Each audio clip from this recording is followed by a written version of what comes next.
the pictures of the three notable people that lived in the house. The first one is Governor Belcher, the royal governor between 1750 and 1757. The next is Pear Tree Smith, and the next one is Governor Ogden. Governor Ogden was a governor of New Jersey. Obviously, Belcher was a governor. William Pear Tree Smith is not a governor, but he was the resident in this house, mayor of Elizabeth, and very active in the Revolutionary period, and it was his home during the Revolution. I'm Ken Ward. I've been associated with this house for about 30 years. We are now in the kitchen, and this is the kitchen of the royal governor's house. And it would be essentially where all food was prepared and all the household duties were managed. This is not part of the original building. This is actually a reconstruction using materials from that period, but most of what you see here is not original to the house. There are a few things that are original, and probably the most noteworthy piece of historical material is the iron fireback in the rear. That was made about 1742, and it's a very large piece of iron that went in the back of the fireplace. A fireback was very important in a colonial kitchen and in a colonial house. The fires were going all the time, and they were extremely hot. If a house was made of if a fireplace was made of stone and the stones got water trapped inside, they would explode like cannonballs. And so that it was very important to have protection from exploding stones in your fireplace. And a fireback served that purpose, as well as reflecting heat back into the fire, which allows you to retain, it's like an energy efficient device that reflects and stores heat. And they're very expensive when they're made of iron, so this one is a particularly good one. It was actually found on the property by Warren Dix, who actually lived here for about 20 years. And I think he was the last person to actually live here as a residence. He did a lot of the restoration of the house, not this part. This was done in the 1960s, and it was on the plans of what existed here in the 1700s. Among other things we see that are very interesting are all the kitchen utensils and the kitchen arrangement for cooking. A pot would be kept here with hot water probably all the time, soup burning, soup being cooked, probably not burning, although maybe sometimes burning. These andirons are particularly interesting because they have a space for a bottle. And bottles could be kept here, possibly of wine. Madeira would be the favorite wine of the governor. And Madeira wine was about the most expensive wine served in the colonies. It came from the Portuguese island of Madeira. There's also a cooking area for bread over there. And this is for roasting meat in the front here. The fire would be reflected in here. Cooking time was probably very, very long. So the meat would be turned on a spit, and that's pretty much the fireplace, the main center of the kitchen arrangements where all food for the household would be prepared. Also original to the house is this washing area. And a small fire was maintained in the lower part of this with hot water here all the time. It could be used for washing, cleaning. It's very unusual in a colonial house that such a thing has remained. Most people would have been doing the laundry sort of thing outside, and they would not have had a stone wash basin and hot water available as conveniently as this. The mantelpiece has a few items of interest. Probably the main duty, or one of the most frequent duties, would be the chamber pot, which is displayed right in the middle of the fireplace here.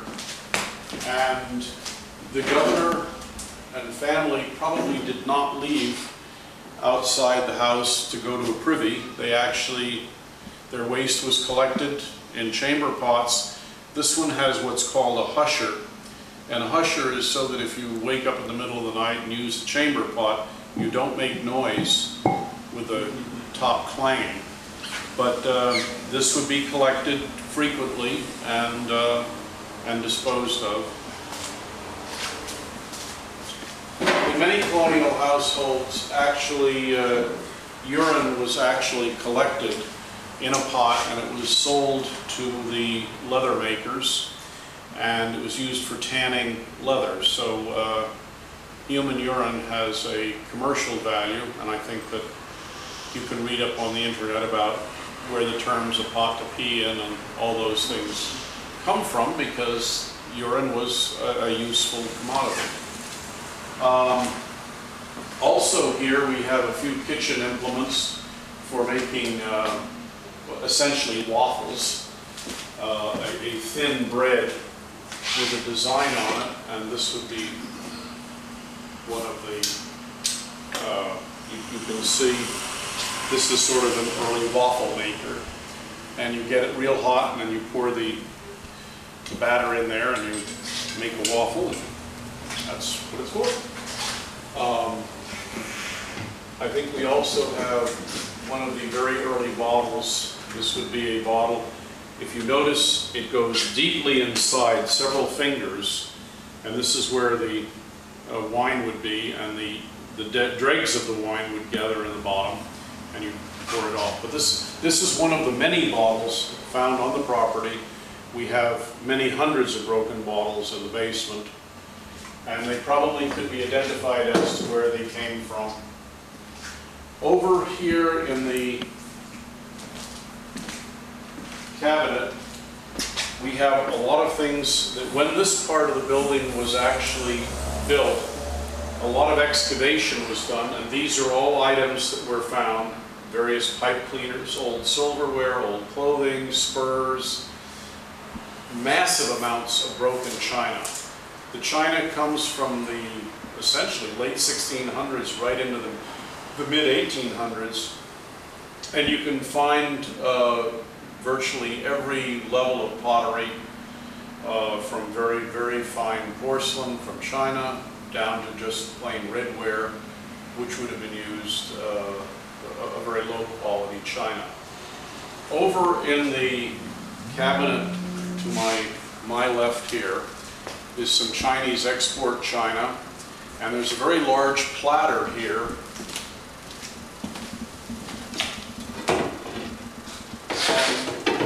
This is from Leeds. This one is not original to the house, but we have found pieces down in the cellar that actually are identical to this in both the green and the blue pattern. So this is certainly, this type of material was clearly used in the house. And there are really hundreds of examples of china that could be reconstructed from what we have in the basement. This piece down here is actually Chinese export porcelain, or ceramic. You can see that it was repaired with staples. China was considered valuable and was worth repairing. And oddly enough, this one actually was used here. This belonged to the family, and it was given to us by the great-great-granddaughter of one of the early inhabitants here, and actually it was the Pear Tree Smith family. And anyway, this is Chinese export, repaired, and it did come to us from the family that actually lived here. There are many pieces down in the basement that are of similar pattern and origin. You should take a peek at the beams up above. They are all hand-hewn. They're not original to the location, but they are original in that they are from the period that this house was built. You'll also notice that the floorboards are also extremely wide. In today's world, you don't see trees of this size being used for floorboards. So these are extremely old. Some of the wood may have come from barns. Mr. Grassman, who paid for all of this reconstruction, would have been very careful to find absolutely the correct material, wood material. Moving off here is the storeroom, and the storeroom is where food supplies. There were no supermarkets.